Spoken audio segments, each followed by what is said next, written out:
घनी काली अंधेरी रात थी। आसमान को बादलों ने घेर रखा था। हवा बहुत तेज चल रही थी और हल्की फुल्की बूंदाबूंदी भी अब शुरू हो चुकी थी। राजू अपनी मोटरसाइकिल को हवा की रफ्तार से भगाए जा रहा था। अचानक ठाकुर की हवेली के सामने उसकी मोटरसाइकिल का पहिया पंचर हो गया और उसकी मोटरसाइकिल झटके खाते हुए रुक गई।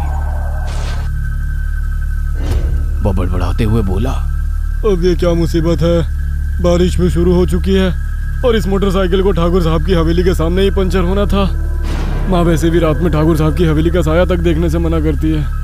राजू गुस्से में बड़बड़ा ही रहा था कि अचानक उसकी निगाह सामने एक युवती पर पड़ी जो उससे कुछ ही दूरी पर खड़ी थी। राजू अचानक उसे देखकर हैरत में पड़ गया। उसने देखा उस युवती ने लाल रंग की साड़ी पहन रखी थी और उसके बाल खुले हुए थे। उसका चेहरा रात के अंधेरे में चमक रहा था। राजू की नजर मिलते ही वो युवती धीरे धीरे कदमों से उसकी ओर बढ़ने लगी। जैसे जैसे वो उसके करीब बढ़ रही थी, पता नहीं क्यों राजू के दिल की धड़कन बढ़ती जा रही थी। तभी अचानक जोरदार बारिश होने लगी।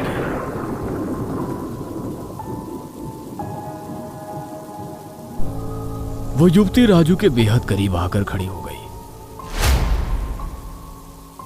राजू ने जब उसे करीब से देखा तो देखता ही रह गया। वो भला की खूबसूरत थी। उसने झिझकते हुए पूछा, कौन है आप और इतनी रात में अकेले ठाकुर साहब की हवेली के बाहर क्या कर रही हैं? और अभी कुछ क्षण पहले जब मैंने देखा था तो आप मुझे कहीं भी दिखाई नहीं दी थी। उस युवती ने बड़े प्यार भरे अंदाज में राजू की ओर देखकर कहा, शायद आपकी नजर ही नहीं पड़ी होगी। हाँ वो सब तो ठीक है, लेकिन आपका नाम क्या है और आप इतनी रात गए इस खराब मौसम में क्या कर रही हैं? आप ठाकुर साहब की कोई रिश्तेदार तो नहीं लगती? मुझे डाकिनी कहते हैं। मुझे दिन के उजाले से कहीं ज्यादा रात के वीराने अच्छे लगते हैं। और आज बरसों बाद मैं बाहर निकली हूँ क्योंकि उसके आने की महक मुझे लग गई है। राजू उस युवती की बात सुनकर चौंक गया। अचानक उस युवती ने राजू का हाथ पकड़ लिया। उसकी हरकत से राजू घबरा गया। वो युवती राजू को वासना भरी नजरों से देखने लगी। पता नहीं उस युवती के स्पर्श में ऐसा क्या था कि राजू को अपने कदम बहकते हुए महसूस हुए और ऐसा महसूस होने लगा जैसे कि वो उस युवती की ओर खींचा चला जा रहा है कि अचानक वो युवती राजू से लिपट गई। राजू सब कुछ भूल गया। उसने अपनी आंखें बंद कर ली। अब वो पूरी तरह से बहक चुका था कि अचानक उस युवती का चेहरा, जिसने अपना नाम डाकिनी बताया था, देखते ही देखते बेहद भयानक हो गया और उसके लंबे और पहने दांत बाहर की ओर आ गए और एक ही झटके में उसने अपने भेड़िए जितने लंबे दांतों को राजू की गर्दन में गड़ा दिए और एक दिल दहला देने वाली चीख गूंज गई और कुछ ही क्षणों में राजू बेजान होकर सड़क पर गिर पड़ा और वो युवती धुआं बनकर उड़ गई। इस घटना के 2 दिन बाद आधी रात का समय था। इस सन्नाटे और तूफान भरी रात में काला चौक रेलवे स्टेशन पर भयानक सन्नाटा पसरा हुआ था। वह स्टेशन सुनसान एक पहाड़ी पर बना हुआ था।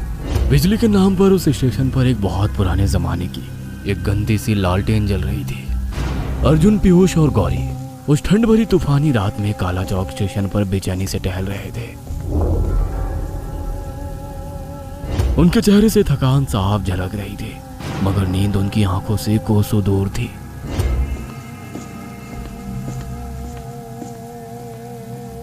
गौरी बेचैनी से बार बार अपना मोबाइल चेक करती, फिर गुस्से से अंदर रख लेती। उसके चेहरे पर गुस्सा बढ़ता जा रहा था। गौरी को गुस्से में देखकर पीयूष मुस्कुराते हुए बोला, अब गुस्सा छोड़ो गौरी, ट्रेन बस आने ही वाली ही होगी। ये सुनते हुए मुझे 2 घंटे से ज्यादा हो गए हैं। रात के 1 बज चुके हैं। इस वीरान स्टेशन को देखकर मुझे नहीं लगता कि ट्रेन यहाँ आती होगी। बोल तो तुम सही रही हो। इस स्टेशन को देखकर लगता तो नहीं है कि इस स्टेशन ने बरसों से किसी ट्रेन की शक्ल भी देखी हो। उन दोनों की बात सुनकर अर्जुन अंगड़ाई लेते हुए गौरी से बोला, अब गुस्सा छोड़ो गौरी। पहाड़ी इलाके में मौसम रात में अक्सर ऐसे ही खराब हो जाते हैं और खराब मौसम में ट्रेन तो लेट हो ही जाती है। अबे ये क्यों नहीं बोलता कि तेरे गांव जाने वाली एक ही ट्रेन आती है? हद होती है अर्जुन। पहले हमारी रास्ते में कार खराब हो गई, हमें एक खटारा बस का ट्रेवल करना पड़ा और उस खटारा बस ने आधी रात में हमें इस सुनसान और बियाबान रेलवे स्टेशन पर छोड़ दिया। ऊपर से यहाँ आकर पता चला कि तुम्हारे गांव सिर्फ एक ही ट्रेन जाती है और वो भी पता नहीं आएगी या नहीं आएगी। गौरी ने इतना बोला ही था कि तभी उन तीनों के कानों में ट्रेन की हॉर्न की आवाज सुनाई देने लगी। ट्रेन के हॉर्न की आवाज सुनकर पीयूष के चेहरे पर मुस्कुराहट आ गई। उसने मजाक भरे अंदाज में गौरी की ओर देखकर कहा, ट्रेन आ गई गौरी, अब अपना मूड सही करो वरना ट्रेन के लोग तुम्हें देखकर डर जाएंगे। पीयूष के कहने पर गौरी के चेहरे पर मुस्कुराहट आ गई। कुछ ही देर में ट्रेन स्टेशन पर रुक गई। गौरी, पीयूष और अर्जुन ट्रेन के एक डिब्बे के अंदर चले गए।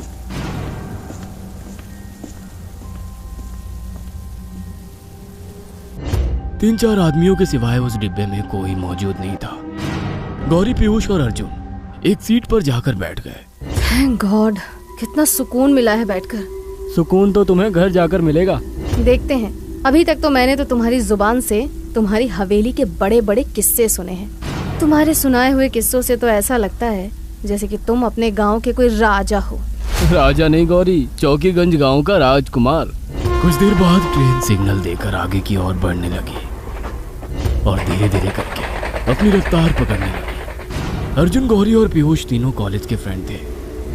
उन तीनों की फ्रेंडशिप 5 साल पहले हुई थी, जब गौरी केवल पीयूष की फ्रेंड हुआ करती थी। मगर अर्जुन से फ्रेंडशिप होने के बाद गौरी की दोस्ती अब प्यार में बदल गई। गौरी को पता ही नहीं चला। अर्जुन को भी गौरी से कब प्यार हो गया उसे भी पता ही नहीं चला। इस साल उन दोनों का कॉलेज का लास्ट ईयर था।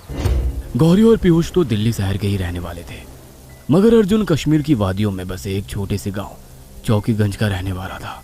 अर्जुन गौरी को अपने परिवार में अपने भैया, भाभी और माँ से मिलवाने के लिए ही अपने गांव ले जा रहा था। जब पीयूष को इस बात का पता लगा तो वो भी अर्जुन से उस गांव में जाने की जिद करने लगा। अर्जुन बेहद अमीर घराने का था। उसके पास खुद की कार थी। अर्जुन अपनी कार से ही चौकीगंज जा रहा था, मगर रास्ते में ही अचानक उसकी कार खराब हो गई और इस तरह से उन तीनों को एक खटारा बस में सफर करना पड़ा, जिसने 6 घंटे के बाद काला चौक रेलवे स्टेशन पर छोड़ा था। ट्रेन को चलते हुए आधे घंटे से ज्यादा समय बीत चुका था। पीयूष और गौरी को अब नींद के झोंके आने लगे थे, मगर अर्जुन की आंखों से नींद कोसों दूर थी, क्योंकि वो सालों बाद अपने गांव वापस जा रहा था। वो सोच रहा था कि आखिर पता नहीं उसके परिवार वाले गौरी को उसकी पत्नी के रूप में स्वीकार करेंगे या नहीं। अर्जुन इन्हीं ख्यालों में खोया हुआ था। तभी ट्रेन एक वीरान स्टेशन पर सिग्नल देकर रुक गई।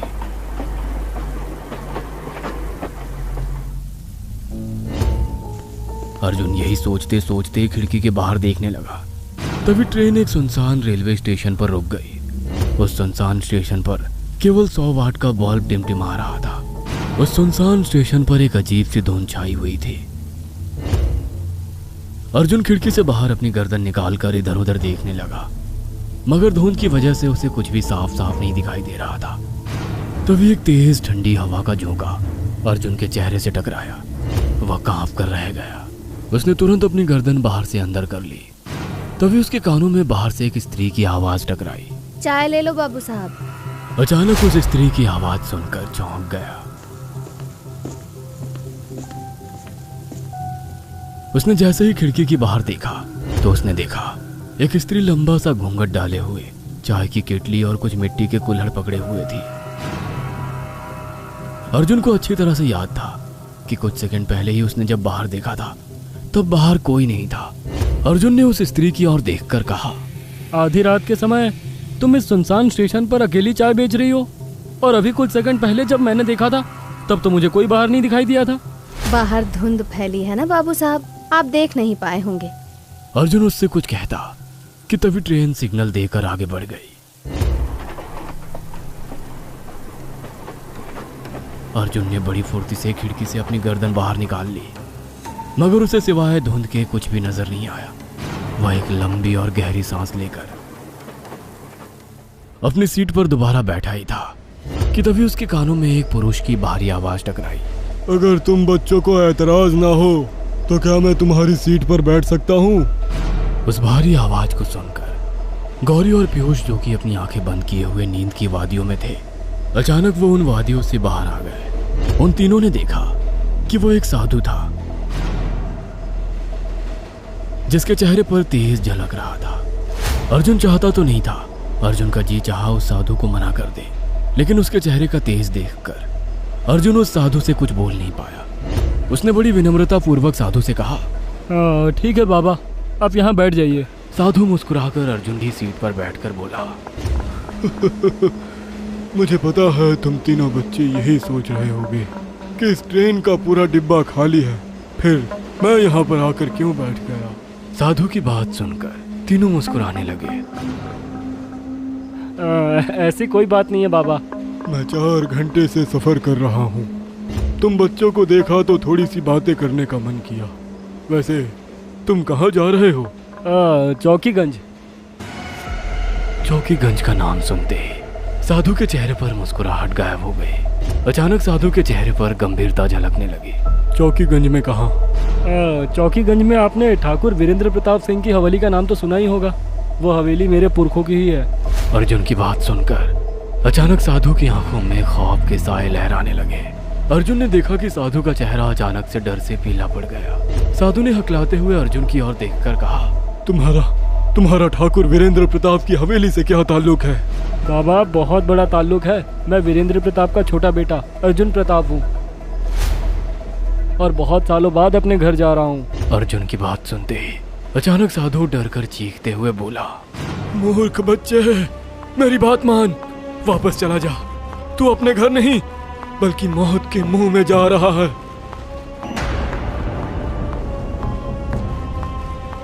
और साथ ही साथ अपने इन दोस्तों को भी मौत के मुंह में ले जा रहा है। ये आप क्या कह रहे हैं? सही कह रहा हूँ। तेरे पिता की हवेली मौत की हवेली है, जहाँ पर मौत तेरा इंतजार कर रही है। इतना बोलकर साधु अचानक चुप हो गया और इधर उधर देखने लगा। साधु सहमी सहमी नजरों से अर्जुन की ओर देख रहा था। अचानक उसने अर्जुन का हाथ पकड़ लिया और वो अर्जुन के हाथ को सूंघने लगा। साधु की इस हरकत से गौरी को बहुत तेज गुस्सा आ गया। बस बहुत हो गया। पिछले 5 मिनट से तुम्हारी बकवास सुने जा रही हूँ। अब तुम लिमिट पार कर रहे हो। हम तुम्हारी बुजुर्ग समझकर इज्जत कर रहे हैं, तो इसका मतलब ये नहीं कि तुम्हारी जो मनमर्जी आएगा बोलोगे। ये कैसी उटपटांग हरकतें कर रहे हो तुम? मगर गौरी की बात को साधु ने अनसुना कर दिया। वो अभी भी अर्जुन की ओर दहशत भरी नजरों से घूरे जा रहा था। अचानक साधु उठकर खड़ा हो गया और चीखता हुआ बोला, अनर्थ, अनर्थ, बच्चे तुझे अब भगवान ही बचा सकता है। इतना कहकर साधु बड़ी तेजी के साथ वहां से चला गया। साधु की इस हरकत पर गौरी और पीयूष अर्जुन की ओर घूरने लगे। अपनी ओर घूरता देखकर अर्जुन ने कंधे उस्काकर अपने दोस्तों से कहा, अब मुझे ऐसे क्या देख रहे हो? मुझे क्या पता था कि ये इस तरह की हरकतें करेगा। गौरी जो कि कुछ सेकंड पहले बहुत गुस्से में थी, अब उसके होठों पर मुस्कुराहट आ गई।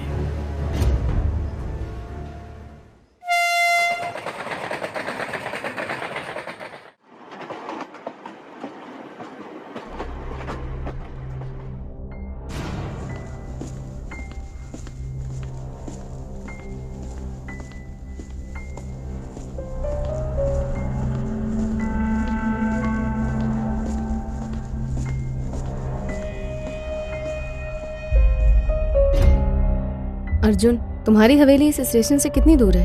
करीब 2 किलोमीटर दूर है। हाँ, लेकिन यहाँ तो मुझे दूर दूर तक कोई रिक्शा या तांगा नजर ही नहीं आ रहा है। तो क्या 2 किलोमीटर तक मुझे पैदल चलना पड़ेगा?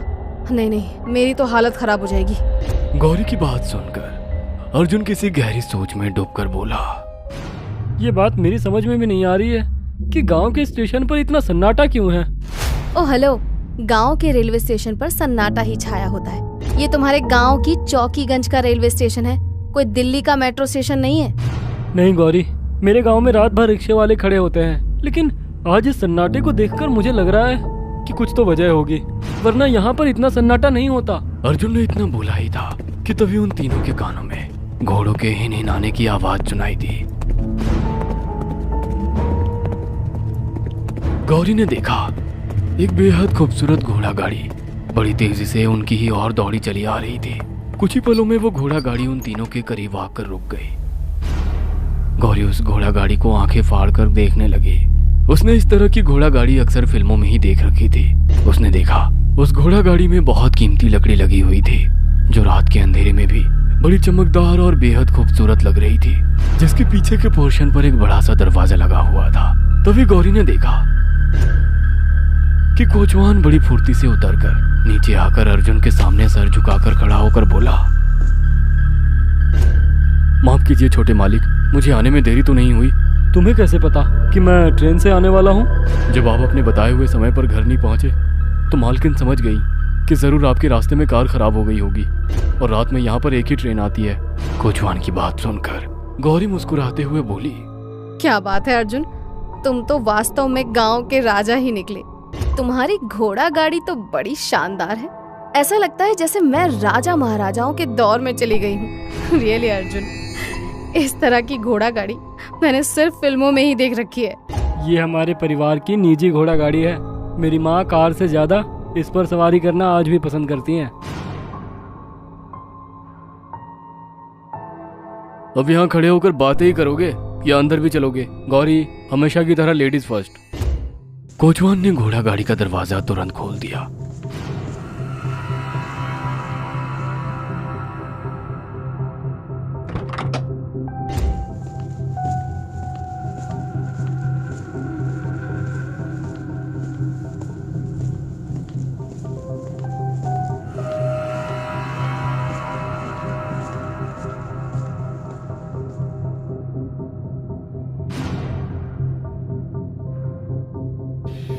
गौरी ने मुस्कुराते हुए जैसे ही घोड़ा गाड़ी के अंदर कदम रखा, उसने देखा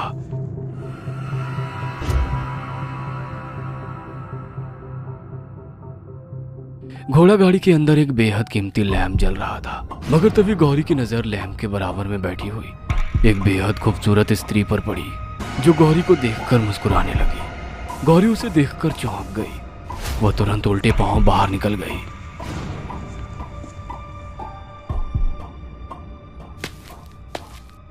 गौरी को बाहर निकलता देख अर्जुन ने उससे कहा, क्या हुआ, तुम अचानक बाहर क्यों निकल गई? तुमने बताया नहीं कि तुम्हारी कोई रिश्तेदार भी तुम्हें रिसीव करने आई है। गौरी की बात सुनकर कोचवान बुरी तरह से चौंक गया। अचानक उसके चेहरे पर खौफ के साए लहराने लगे। वह कपकपाती हुई आवाज में गौरी की ओर देखकर बोला, जी अंदर कोई नहीं है। ये क्या बोल रहे हो तुम? क्या मैं तुम्हें कोई पागल दिखती हूँ? अंदर एक लड़की बैठी हुई है जो मुझे देखकर मुस्कुरा रही है। पागल हो गई हो क्या? मेरे परिवार में मेरी माँ और मेरे भैया और भाभी है। पिताजी का तो सालों पहले देहांत हो चुका है। तुम्हें जरूर कोई गलतफहमी हुई है। इतना बोलकर अर्जुन ने घोड़ा गाड़ी का दरवाजा फिर से खोल दिया और अंदर झांकते हुए बोला, कहाँ बैठी है लड़की? हाँ,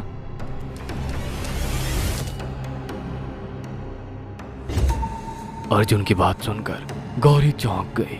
वह गुस्से से घोड़ा गाड़ी के अंदर चली गई। मगर उसने देखा कि घोड़ा गाड़ी के अंदर कोई लड़की मौजूद नहीं थी। यह देखकर गौरी की हैरत की इंतहा नहीं रही। गौरी हैरत से अर्जुन की ओर देखकर बोली, अर्जुन, मेरी बातों का यकीन करो। मैंने अपनी आंखों से देखा कि इस लैंप के जस्ट बगल में वो लड़की बैठी हुई थी और मुझे देखकर मुस्कुरा भी रही थी। अरे तुम्हें सफर की थकान है गौरी, और थकान में इस तरह के वहम हो जाते हैं। हाँ, मैं मानती हूँ मुझे थकान है, लेकिन मैं इतनी थकी हुई नहीं हूँ कि मुझे इस तरह के वहम होने लग जाए। गौरी की बात पर पीयूष झुंझलाते हुए बोला, अब बस भी करो गौरी, मुझे नींद आ रही है यार। मुझे केवल एक गर्म गर्म बिस्तर चाहिए। ठंड के मारे हालत खराब हो रही है अब मेरी। पीयूष की बात सुनकर गौरी चुपचाप घोड़ा गाड़ी के अंदर बैठ गई।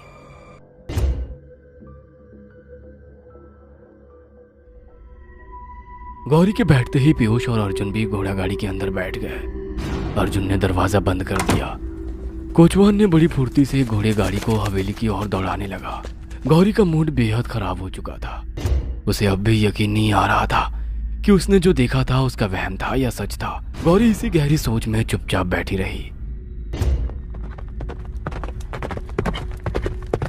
कि तभी घोड़े के दौड़ने की रफ्तार कम हो गई और घोड़ा गाड़ी रुक गई।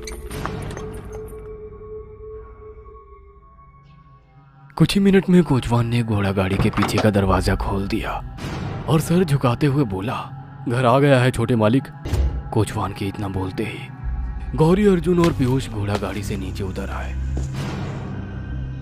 गौरी की नजरों के सामने एक आलीशान हवेली खड़ी थी। गौरी लगातार हवेली को हैरत से देखी जा रही थी। उस हवेली को देखकर गौरी को ऐसा लग रहा था जैसे किसी जमाने में वो कोई राजमहल रहा हो। गौरी को हैरत से देखता देखकर अर्जुन मुस्कुराता हुआ गौरी की ओर देखकर बोला, अरे अब हवेली को बाहर से ही देखती रहोगी या अंदर भी चलोगी? अर्जुन की बात सुनकर गौरी मुस्कुराते हुए बोली, अर्जुन, इस तरह की इतनी आलीशान और खूबसूरत हवेली मैंने कभी नहीं देखी। मुझे तो अब भी विश्वास ही नहीं हो रहा है कि चौकीगंज जैसे छोटे से पहाड़ी इलाके में इतनी खूबसूरत हवेली भी हो सकती है। इसे देखकर तो मुझे ऐसा महसूस हो रहा है जैसे ये किसी जमाने में एक राजमहल हुआ होगा। अब तो मुझे अंदर जाने में झिझक लग रही है। गौरी की बात पर अर्जुन मुस्कुराता हुआ बोला, तो तुम्हें क्या लगा था मैं तुमसे झूठ बोलता था? तभी उन तीनों के कानों में कोचवान की आवाज टकराई, आइए छोटे मालिक। गौरी, अर्जुन और पीयूष हवेली के अंदर की ओर चल दिए। हवेली को अंदर से देखकर गौरी की आंखें विस्मय से फटी की फटी रह गई। उसने देखा कि हवेली में एक से बढ़कर एक बेशकीमती एंटीक सामान बड़े ही करीने से रखे हुए थे। वह तीनों उस वक्त हवेली के बड़े से हॉल के अंदर खड़े हुए थे। गौरी ने देखा उस हॉल की छत पर एक बड़ा खूबसूरत झाड़ लटक रहा था। तभी उन तीनों के कानों में किसी के कदमों की आहट सुनाई दी। गौरी ने देखा एक बूढ़ी महिला बड़े महंगे कपड़े पहने हुए धीरे धीरे कदमों से चलती हुई उन तीनों की ओर आ रही थी। कुछ ही देर में वो बूढ़ी महिला उन तीनों के सामने आकर खड़ी हो गई। अर्जुन ने तुरंत उस बूढ़ी महिला के पैर छुए और मुस्कुराता हुआ बोला, आप अभी तक सोई नहीं माँ? जब तुम रात का सफर करोगे तो भला मुझे नींद कैसे आ सकती है? इतना कहकर ठकुराइन अर्जुन के दोनों दोस्तों को गौर से देखने लगी। उन्होंने गौरी की ओर देखकर कहा, ये सुंदर लड़की कौन है? ये मेरे दोस्त है माँ, मैं इसको आपसे ही मिलवाने के लिए यहाँ पर लेकर आया हूँ।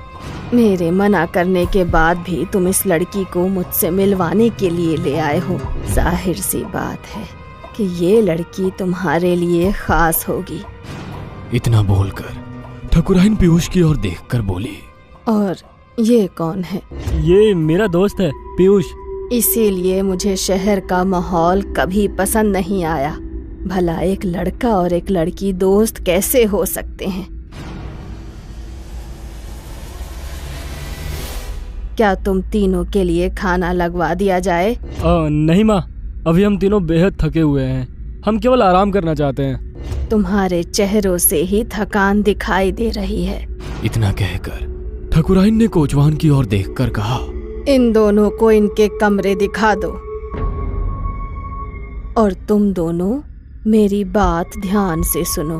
अगर रात में कोई भी दरवाजा खटखटाए तो भूले से दरवाजा खोलने की गलती मत करना।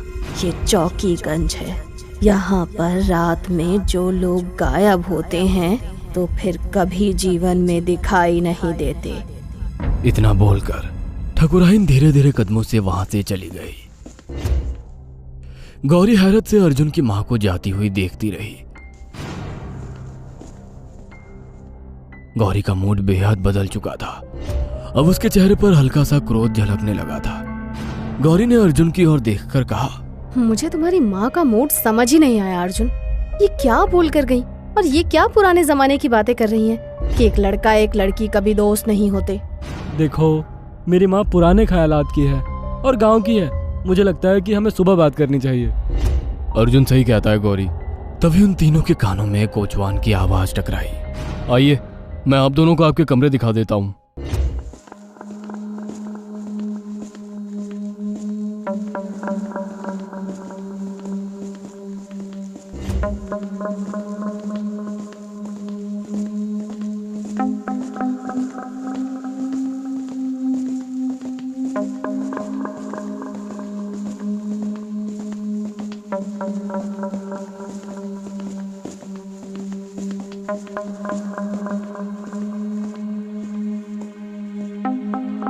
कोचवान ने उन दोनों को उनके कमरे दिखा दिए।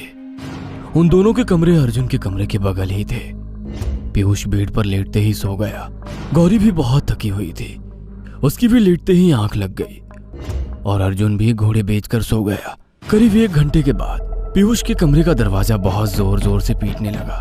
पीयूष बहुत गहरी नींद में था, मगर कोई लगातार दरवाजा पीटते जा रहा था। पीयूष झंझलाता हुआ अपने बिस्तर से उठकर बैठ गया। उसने 2-3 बार झल्लाकर पूछा, कौन है? मगर बाहर से कोई नहीं बोला। कोई बस पागलों की तरह पीयूष के कमरे का दरवाजा पीटे जा रहा था। 2-3 बार आवाज लगाने के बाद भी पीयूष को बाहर की ओर से कोई जवाब नहीं मिला। पीयूष गुस्से में बड़बड़ाता हुआ दरवाजा खोलने ही वाला था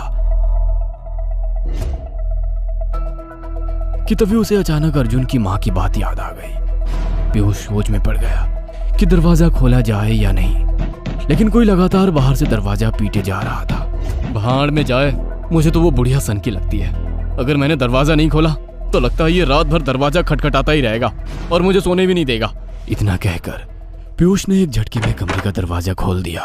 पीयूष ने देखा कि उसके सामने गौरी खड़ी हुई थी, जो मुस्कुराकर पीयूष को देख रही थी। इतनी रात को अपने कमरे का दरवाजा खटखटाता देखकर पीयूष गौरी की ओर देखकर हैरत से बोला, क्या हुआ? सब ठीक तो है? इतनी रात गए तुम मेरे कमरे का दरवाजा क्यों खटखटा रही हो? सुनो, मुझे तुमसे एक बहुत जरूरी बात करनी है पीयूष। अगर कोई से भी बात करनी हो तो सुबह कर लेती, अभी मुझे परेशान करने की क्या जरूरत थी? बात ही कुछ ऐसी है पीयूष। इतना कहकर गौरी पीयूष से लिपट गई। गौरी की इस हरकत से पीयूष हड़बड़ा गया। वो गौरी को पीछे धकेलते हुए बोला, ये क्या हरकत है गौरी? अगर अर्जुन ने देख लिया तो मेरे बारे में क्या सोचेगा? भाड़ में जाए अर्जुन। बात असल में ऐसी है पीयूष कि मैं तुम्हें शुरू से ही मन चाहती हूँ। मैं तो बेकार में अर्जुन की बातों में आ गई। कुछ देर पहले तुमने अर्जुन की माँ का रवैया तो देख ही लिया होगा। तो तुम मुझसे क्या चाहती हो? मैं तुम्हारे साथ सिर्फ एक रात बिताना चाहती हूँ। तुम पागल तो नहीं हो गई? पीयूष ने इतना कहा ही था कि तभी गौरी अपना हाथ पीयूष के गाल के ऊपर रखते हुए बोली, मैं सब जानती हूँ पीयूष कि तुम मुझे अंदर ही अंदर पसंद करते हो। ये बात और है कि तुम्हारे प्रपोज करने से पहले मुझे अर्जुन ने प्रपोज कर दिया। तुम आज भी मुझे चुपके चुपके से देखते हो, दिन रात मेरे ही सपने देखते रहते हो। मगर तुमने जब भी मुझसे अपने प्यार का इजहार करना चाहा, तुम्हारे बीच दोस्ती आड़े आ गई। गौरी की बात सुनकर पीयूष पूरी तरह से हैरत में पड़ गया, क्योंकि गौरी का एक एक अल्फाज सच्चा था। पीयूष सच में गौरी को अंदर ही अंदर बहुत पसंद करता था। गौरी, लेकिन हम लोग अर्जुन की हवेली में है, किसी ने देख लिया तो बहुत बदनामी हो जाएगी। मैं इस हवेली के एक पोर्शन को जानती हूँ, चलो मेरे साथ। वहाँ हमें कोई नहीं देखेगा। वहाँ तुम्हारा जो जी चाहे मेरे साथ कर लेना, मैं तुम्हारा भरपूर साथ दूंगी। लेकिन तुम्हें कैसे पता? तुम तो इस हवेली में मेरे साथ ही कुछ देर पहले आई हो। ये सब मैं तुम्हें बाद में समझा दूंगी, चलो मेरे साथ। इतना कहकर गौरी ने पीयूष का हाथ पकड़ लिया। पीयूष सम्मोहित अवस्था में गौरी के पीछे पीछे चलने लगा। सच तो ये था कि पीयूष के सोचने और समझने की सहमियत खत्म हो चुकी थी। कुछ दूर चलने के बाद पीयूष ने अपने आप को एक बंद कमरे के सामने पाया।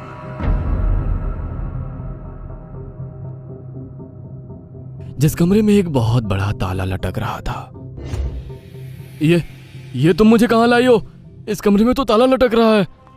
तभी गौरी बड़ी फुर्ती से पीयूष की ओर घूम गई। गौरी को देखकर पीयूष के गले से जोरदार चीख निकल गई। गौरी का चेहरा बेहद भयानक हो चुका था। उसके दांत बेहद लंबे और पैने हो गए थे, जो बाहर की ओर निकल रहे थे। उसका चेहरा बिल्कुल काला, किसी जली हुई चमड़ी की तरह हो चुका था। उसके पैर उल्टे और बड़े हो चुके थे।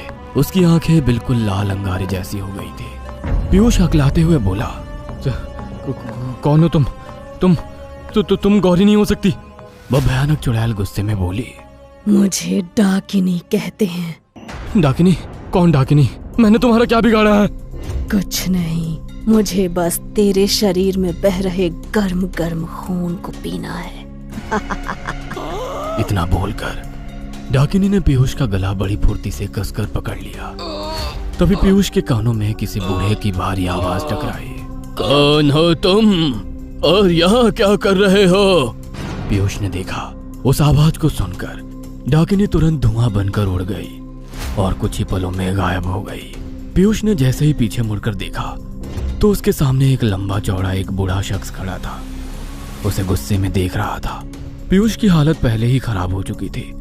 उसने हकलाते हुए उस बूढ़े से कहा, आप कौन है? पीयूष की बात सुनकर वो बूढ़ा बेहद गुस्से में और डरावने अंदाज में भारी आवाज में बोला, मेरे ही घर में आकर मुझसे पूछ रहा है बेवकूफ? क्या तुझे मालूम नहीं कि इस कमरे के आसपास भटकना भी मना है? जाओ यहाँ से। पीयूष बड़ी तेजी से वहां से दौड़ता हुआ अपने कमरे की ओर आकर बुरी तरह से हाँफने लगा। उसका पूरा शरीर डर से पसीने में भीगा हुआ था। वह दरवाजा बंद करके चुपचाप लेट गया। पीयूष की समझ में नहीं आ रहा था कि आखिर उसके साथ अभी कुछ देर पहले जो हुआ था वो क्या था। पीयूष कंबल ओढ़कर मुंह ढाक कर लेट गया। कुछ देर बाद पीयूष नींद की गहराइयों में कब चला गया उसको पता ही नहीं चला। अगली सुबह पीयूष की आंख किसी के दरवाजा खटखटाने से खुली। उसने देखा उस वक्त दोपहर के 2 बज रहे थे। पीयूष ने आंखें मसलते हुए उठकर दरवाजा खोल दिया। उसने देखा बाहर अर्जुन खड़ा हुआ उसे देखकर मुस्कुरा रहा था। अर्जुन ने उसकी ओर देखकर कहा, अरे नाश्ते के लिए तुझे उठाया लेकिन तू सो रहा था। मैंने तुझे जगाना मुनासिब नहीं समझा। तू जल्दी फ्रेश हो जा पीयूष, नीचे डाइनिंग टेबल पर लंच लगा हुआ है, सब तेरा ही इंतजार कर रहे हैं। इतना कहकर अर्जुन वहां से चला गया। मगर पीयूष की आंखों के सामने अभी भी कल रात वाली घटना दौड़ रही थी। वह अंदर से बेहद डर चुका था। कुछ देर बाद पीयूष नहा धोकर फ्रेश होकर डाइनिंग टेबल के करीब चला गया। उसने देखा कि डाइनिंग टेबल पर अर्जुन, गौरी, अर्जुन की माँ, अर्जुन के भैया भाभी बैठे हुए थे। पीयूष चुपचाप डाइनिंग टेबल के सामने एक चेयर पर बैठ गया। अर्जुन ने मुस्कुराकर पीयूष से कहा, ये मेरे बड़े भाई हैं ठाकुर रतन सिंह और ये मेरी भाभी कोमल ठाकुर। पीयूष चुपचाप नाश्ता करने लगा। नाश्ता करने के दौरान पीयूष की नजर अचानक दीवार पर लगी हुई बहुत बड़ी तस्वीर पर पड़ी। पीयूष ने देखा कि उस तस्वीर पर एक बहुत बड़ी माला चढ़ी थी। उस तस्वीर को देखकर पीयूष बुरी तरह से चौंक गया। उसके चेहरे पर डर और खौफ के साए लहराने लगे। उसकी आंखें दहशत से पीली पड़ने लगी। पीयूष अचानक से उठकर दीवार की ओर चला गया और उस तस्वीर को गौर से देखने लगा। पीयूष की इस हरकत से अर्जुन, गौरी और वहां जितने भी लोग मौजूद थे सब बुरी तरह से चौंक पड़े। अर्जुन उठकर पीयूष के पास चला गया और बोला, क्या बात है, इस तस्वीर को गौर से क्यों देख रहा है? तू ठीक तो है ना? पीयूष ने हकलाते हुए अर्जुन से कहा, ये किसकी तस्वीर है? ये मेरे पिताजी की तस्वीर है। लेकिन इस तस्वीर में माला क्यों चढ़ी हुई है? ये तो जिंदा है। पीयूष की बात सुनकर अर्जुन की माँ और अर्जुन के भैया भाभी बुरी तरह से चौंक गए। ये क्या बोल रहा है तू? इन्हें मरे हुए तो सालों हो गए हैं। नहीं अर्जुन, ये जिंदा है। मैंने इनको कल रात ही तो देखा है। अर्जुन पीयूष से कुछ बोल पाता कि तभी अर्जुन की माँ गुस्से में उठकर खड़ी हो गई और गुस्से से पीयूष की ओर देखकर बोली, तुम्हारे शहर में इस तरह के मजाक किए जाते होंगे बच्चे, लेकिन हमारे गांव में इस तरह के मजाक बर्दाश्त नहीं किए जाते। तुम मेरे घर के मेहमान हो, इसी वजह से मैं तुम्हें माफ कर रही हूँ। अगर कोई दूसरा इस तरह का मजाक करता तो मैं उसे सबक सिखा देती। माँ, आप नाराज मत हो। मैं पीयूष से यही कहने वाला था कि उसने जरूर कोई सपना देखा होगा। इतना बोलकर अर्जुन ने पीयूष को आंखों से बाहर जाने का इशारा किया। पीयूष, जो कि पहले से ही बहुत ज्यादा डरा हुआ था, चुपचाप बाहर चला गया। बाहर अभी भी कोहरा छाया हुआ था। पीयूष एक पेड़ के पास चुपचाप जाकर खड़ा हो गया। कुछ देर बाद अर्जुन और गौरी भी पीयूष के पास आकर खड़े हो गए। अर्जुन ने देखा पीयूष का चेहरा पीला पड़ रहा था। गौरी ने पीयूष की ओर देखकर कहा, क्या बात है पीयूष, जब से तुम डाइनिंग टेबल पर आए हो तब से मैं देख रही हूँ तुम किसी गहरी सोच में डूबे हुए हो। तुम्हारी तबीयत तो ठीक है ना? और ये तू अंदर क्या बोल रहा था कि तूने मेरे पिताजी को देखा है? तूने जरूर कोई सपना देखा होगा यार। अर्जुन की बात पर पीयूष बुरी तरह से झुंझलाकर बोला, अरे मैं तेरे पिता को सपने में कैसे देख लूंगा? मैंने तो उन्हें पहली बार तस्वीर में देखा है। तेरे बताने पर ही तो मुझे 440 वोल्ट का झटका लगा कि तेरे पिता को मरे हुए सालों हो गए हैं। मेरा दिमाग काम नहीं कर रहा है अर्जुन। अगर तेरे पिता को मरे हुए सालों हो गए हैं तो कल मेरी जिससे बात हुई थी वो कौन था? हो सकता है पीयूष, जब कल रात हम यहाँ आए थे तो अर्जुन के पिताजी की तस्वीर पर तुम्हारी नजर पड़ गई हो। अरे कल हम जहाँ खड़े थे वहाँ से डाइनिंग टेबल तो अच्छी खासी दूरी पर है गौरी। पीयूष अर्जुन की ओर देखकर बोला, अर्जुन मेरी बात का यकीन मान, अब मैं तुझे कैसे बताऊं? तेरे घर में कुछ तो अजीब है यार, और कल रात की घटना ने तो मेरे रोंगटे खड़े कर दिए। चाह कर भी मैं घटना को अपने दिमाग से निकाल नहीं पा रहा हूँ यार, कुछ तो है अजीब यहाँ। हो सकता है पीयूष कि वो तुम्हारा वहम हो। चलो मान लेते हैं गौरी कि कल रात की वो घटना मेरी वहम थी, लेकिन कल रात घोड़ा गाड़ी के अंदर तुमने जिस लड़की को देखा था, क्या वो भी तुम्हारा वहम था? अर्जुन की बात सुनकर गौरी की नजरों में कल रात वाली लड़की घूम गई। देखो मुझे पता है कि मैंने तुम्हारी बात पर यकीन नहीं किया था, लेकिन कल रात की घटना ने मुझे बदल कर रख दिया है। बस बहुत हो गया। अगर तुम दोनों को यहाँ पर कंफर्टेबल महसूस नहीं हो रहा है तो ठीक है, हम कल यहाँ से निकल जाएंगे, लेकिन प्लीज आज के लिए तो तुम दोनों अपना मूड अच्छा कर लो। मैं इतने सालों बाद घर आया हूँ यार। चलो आज मैं तुम्हें अपने बचपन के दोस्त के घर ले चलता हूँ, लेकिन प्लीज अपना मूड सही करो। अर्जुन के कहने पर पीयूष ने काफी हद तक खुद को संभाल लिया और गौरी ने भी अर्जुन को दिखाने के लिए अपना मूड सही कर लिया। अर्जुन उन दोनों को अपना गांव दिखाने के लिए पैदल ही अपनी हवेली से चल पड़ा। गौरी और पीयूष ने जैसे ही गांव की सीमा में प्रवेश किया, गांव के सभी लोग अर्जुन को घूर घूर कर देखने लगे। उन दोनों ने उन सबकी आंखों में एक अजीब सा खौफ महसूस किया, लेकिन वो दोनों चाहकर भी अर्जुन से कुछ भी बोल नहीं पाए। अर्जुन का गांव प्राकृतिक सौंदर्य से भरा पड़ा था, चारों ओर खूबसूरत वादियां ही वादियां थी, मगर गांव में पता नहीं क्यों मौत जैसा सन्नाटा पसरा हुआ था। हर कोई अर्जुन को अजीब सी निगाह से देख रहा था। कुछ ही देर में अर्जुन एक बहुत पुराने बने हुए मकान के सामने जाकर रुक गया। उस घर का दरवाजा खुला हुआ था। अर्जुन गौरी की ओर देखकर बोला, जानती हो गौरी, ये मेरे गांव का बचपन का दोस्त का घर है। हम दोनों बचपन में साथ साथ खेला करते थे। एक बात समझ में नहीं आई अर्जुन, तुम्हें देखकर तुम्हारे गांव वाले डर क्यों रहे हैं? गौरी सही कह रही है अर्जुन, मैंने भी इस बात को गहराई से नोट किया। ऐसा लग रहा है मानो तेरे गांव वाले तुझसे पीछा छुड़ाना चाह रहे हो। सच बताऊं दोस्तों, नोट तो मैंने भी किया, पर मैंने इस बारे में तुमसे बात करना इस वजह से जरूरी नहीं समझा कि कहीं तुम परेशान ना हो जाओ। और वैसे भी हम तो कल जाएंगे ही ना। इतना कहकर अर्जुन ने उन दोनों को अंदर आने का इशारा करके उस घर के अंदर चला गया। गौरी और पीयूष भी अर्जुन के पीछे चल दिए। अंदर अर्जुन ने देखा कि उसके दोस्त के घर पर मौत जैसा सन्नाटा पसरा हुआ था। उस घर में अजीब सी वीरानियत टपक रही थी। तभी एक बुजुर्ग औरत एक कमरे से निकलकर उन तीनों के सामने आकर खड़ी हो गई और क्रोधित नजरों से अर्जुन की ओर देखकर बोली, यहाँ क्या करने आया है तू? बूढ़ी औरत के इस लहजे से अर्जुन अचानक चौंक कर बोला, ये कैसी बातें कर रही है माँ जी? लगता है आपने मुझे पहचाना नहीं। मैं अर्जुन हूँ, ठाकुर वीरेंद्र प्रताप का बेटा और आपके बेटे राजू का बचपन का दोस्त। अर्जुन की बात सुनकर उस बूढ़ी औरत की आंखों में क्रोध और आंसू दोनों झलकने लगे। उस बूढ़ी औरत ने चीखकर अर्जुन की ओर देखकर कहा, मेरा बेटा राजू तेरे परिवार के शैतानी कुकर्मों की भेंट चढ़ गया। और सिर्फ राजू ही नहीं, तेरे परिवार के शैतानी कामों ने न जाने कितने मासूम लोगों की जान ली है।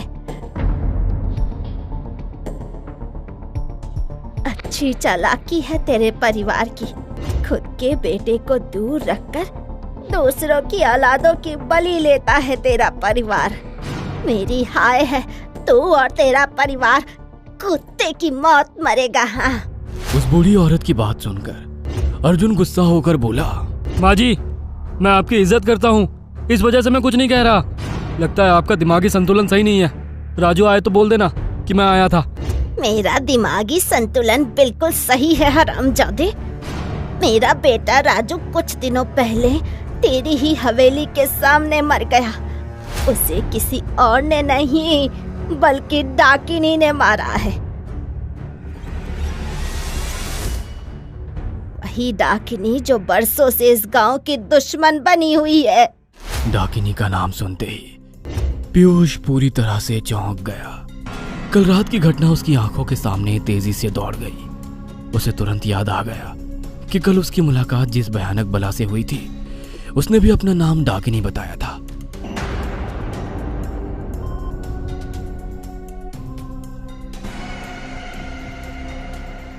अपने दोस्त की मौत की खबर सुनकर अर्जुन को अपने कानों पर यकीन नहीं आया। चला जा यहाँ से। तुझसे और तेरे परिवार से सारे गांव वाले नफरत करते हैं, क्योंकि तू और तेरा परिवार ही गांव वालों की मौत का दोषी है। अगर मेरी बात का यकीन नहीं है तो जाकर घाटी के कब्रिस्तान में देख लेना, कितने मासूम गांव वालों की लाशें वहां पर दफन है। जब उन लाशों को खोद कर देखेगा तो उनमें से किसी के भी सीने में दिल नहीं निकलेगा। निकल जा यहाँ से, निकल जा, निकल। इतना कहकर वह बूढ़ी औरत पागलों की तरह चीखने लगी। अर्जुन और उसके दोस्त तुरंत बाहर निकल कर आ गए।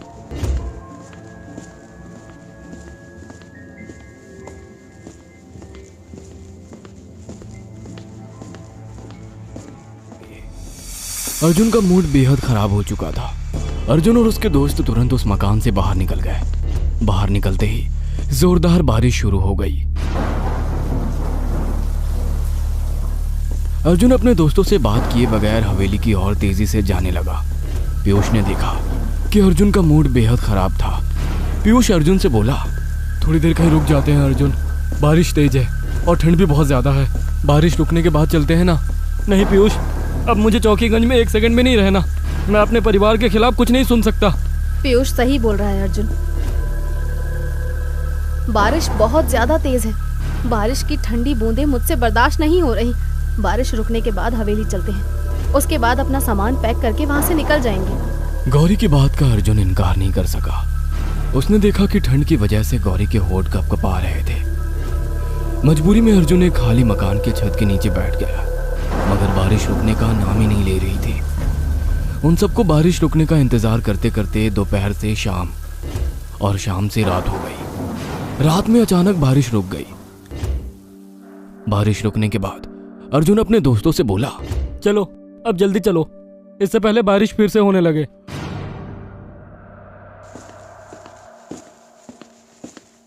अर्जुन और उसके दोस्तों ने तेजी से अपने कदम हवेली की ओर बढ़ा दिए।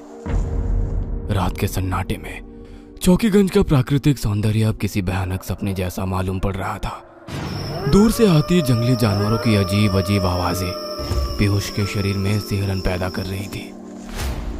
चारों ओर मौत जैसा सन्नाटा पसरा हुआ था। गांव के सभी लोग अपने अपने घरों में दुबके हुए थे। कुछ ही देर में अर्जुन और उसके सारे दोस्त तेज कदमों के साथ हवेली के अंदर चले गए। हवेली के अंदर प्रवेश करते ही अर्जुन ने देखा कि उसकी माँ ठाकुराइन बड़ी बेसब्री से उन सबका ही इंतजार कर रही थी। अर्जुन को देखकर वो गुस्से में बोली, कहाँ गए थे? मैं तुम्हारे लिए कितना परेशान हो रही थी। मैं गांव में अपने दोस्त राजू से मिलने गया था, लेकिन वहां जाकर मुझे पता चला कि उसकी मौत हो गई है, वो भी हमारी हवेली के सामने। और उसकी माँ मुझ पर और हमारे परिवार पर उसकी जान लेने का आरोप लगा रही है। गांव में सभी लोग मुझसे भाग रहे हैं, डर रहे हैं। आखिर क्यों माँ? आखिर यहाँ क्या चल रहा है? अर्जुन की बात सुनकर ठाकुराइन बुरी तरह से चौंक गई। गांव जाने से पहले मुझसे एक बार पूछ तो लेते। तो अब मुझे गांव में जाने के लिए भी आपकी इजाजत की जरूरत पड़ेगी? गांव वालों की बातों पर तुम ध्यान मत दो। ये मेरे सवाल का जवाब नहीं है माँ। ये बोलते ही उसकी माँ गुस्सा हो गई। ठीक है, तो मैं यहाँ से जा रहा हूँ। अब मेरा यहाँ 1 सेकंड भी रुकने का मन नहीं है। मेरा यहाँ दम घुट रहा है। मैं अभी जा रहा हूँ। तुम अभी नहीं जा सकते अर्जुन, बाहर मौसम खराब है। मुझे उससे कोई फर्क नहीं पड़ता। आज मुझे जाना है तो जाना है।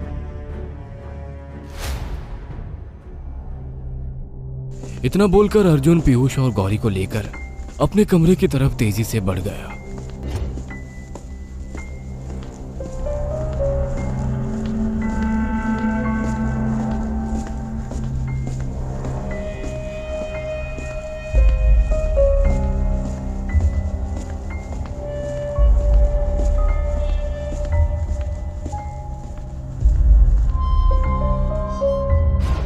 और पीयूष की ओर देखकर बोला, तू जल्दी से पैकिंग कर, जब मैं तुझे आवाज लगाऊं तो समझ लेना कि हम निकलने वाले हैं। अर्जुन की बात सुनकर पीयूष अपने कमरे के अंदर जाकर पैकिंग करने लगा।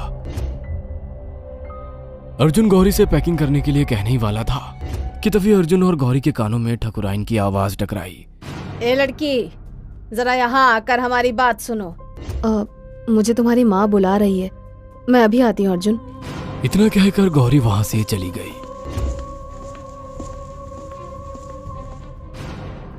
तभी अर्जुन को गौरी के कमरे में किसी की दबी दबी चीख सुनाई दी। चीख सुनकर अर्जुन चौंक पड़ा और बड़बड़ाते हुए बोला, कमरे के अंदर कौन है? जरूर कुछ गड़बड़ है। इतना बोलकर अर्जुन ने गौरी के कमरे का दरवाजा खोल दिया। अर्जुन ने देखा कि कमरे की लाइट ऑफ थी। अर्जुन ने तुरंत कमरे की लाइट ऑन कर दी, मगर सामने का नजारा देखकर अर्जुन की आंखें दहशत से फटी की फटी रह गई। अर्जुन ने देखा कि गौरी के हाथ बेड से बंधे हुए थे और उसके मुंह पर रुमाल ठूसा हुआ था।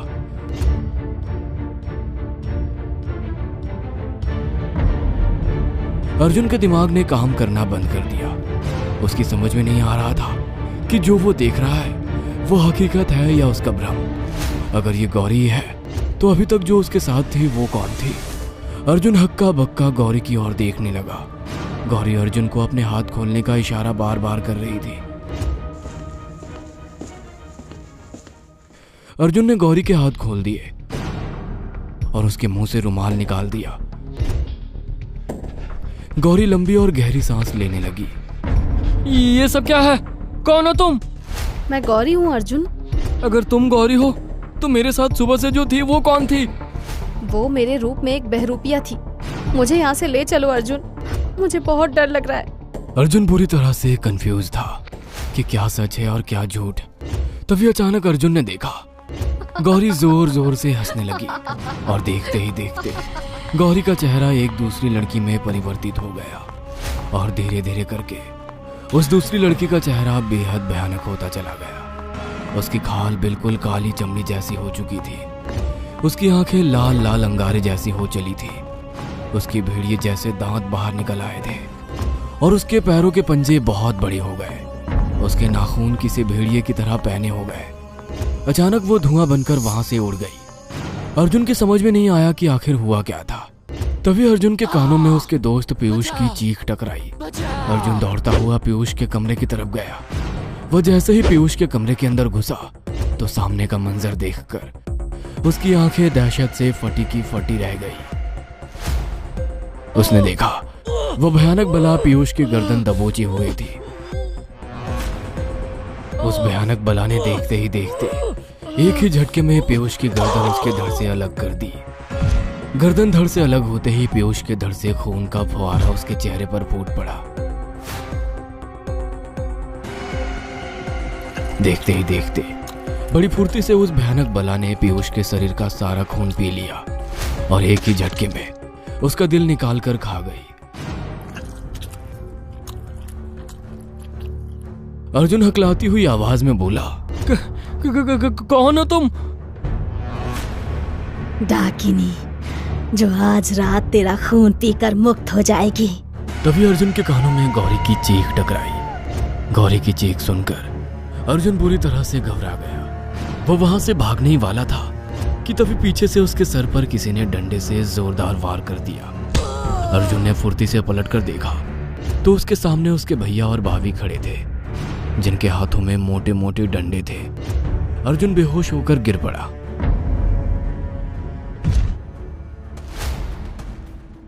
आंख खुलने पर अर्जुन ने अपने आप को एक कमरे में पाया। उसने देखा उसकी माँ, उसके भैया और उसके भाभी काले कपड़ों में खड़े हुए अर्जुन को खा जाने वाली नजरों से देख रहे हैं। अर्जुन के ठीक बगल में गौरी दर्द से कराह रही थी। गौरी के सर से खून निकल रहा था। अर्जुन ने उठने की कोशिश की मगर वो दर्द की वजह से उठ ना सका।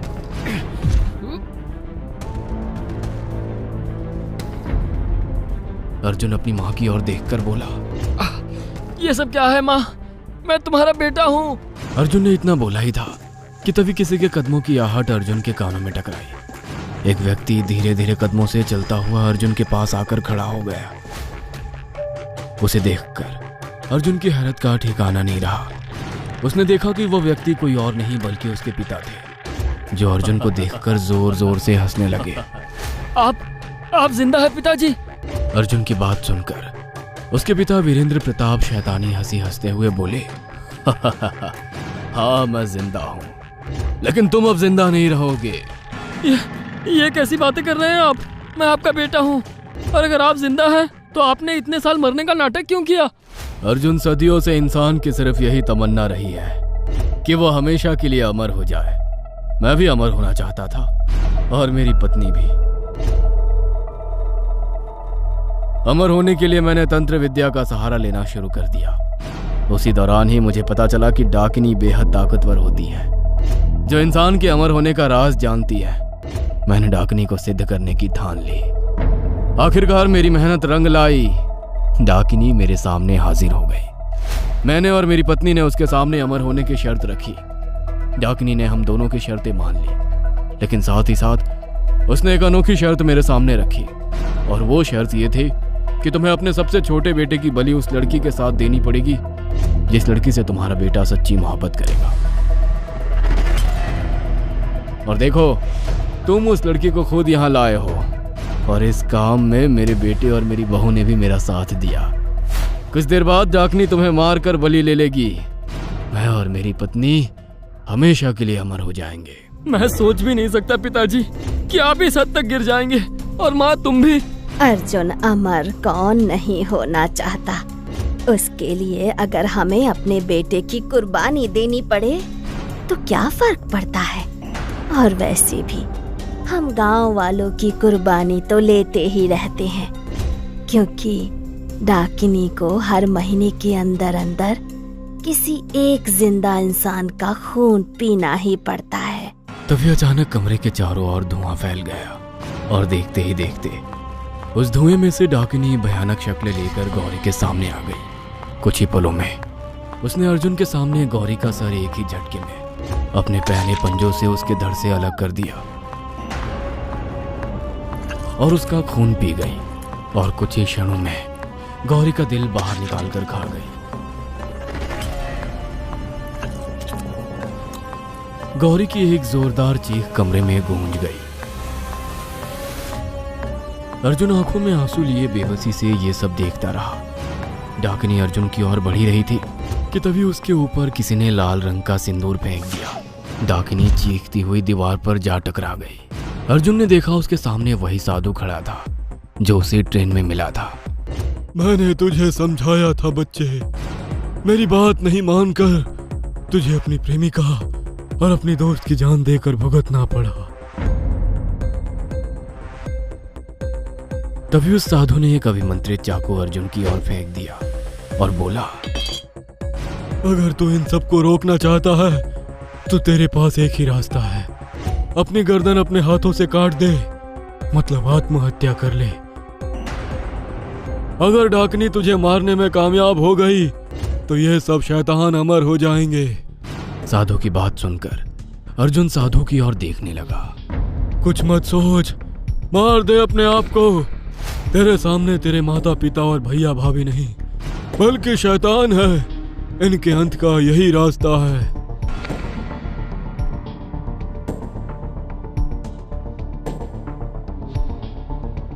साधु की बात सुनकर अर्जुन गुस्से से अपने पिता की ओर देखने लगा। उसने तुरंत चाकू उठा लिया। चाकू उठाते ही उसका पिता चीखते हुए बोला, नहीं, ऐसा मत करना, मेरी बरसों की मेहनत बेकार हो जाएगी। इतना कहकर अर्जुन के पिता ने डाकिनी की ओर देखकर कहा, जाओ, जाकर जल्दी उसकी बलि ले लो, नहीं तो हम सब खत्म हो जाएंगे। वीरेंद्र प्रताप के बोलते ही डाकिनी बड़ी फुर्ती से अर्जुन की ओर बढ़ी, मगर अर्जुन ने बहुत ही तेजी से चाकू अपनी गर्दन पर चला दिया। कुछ ही पलों में अर्जुन मर गया।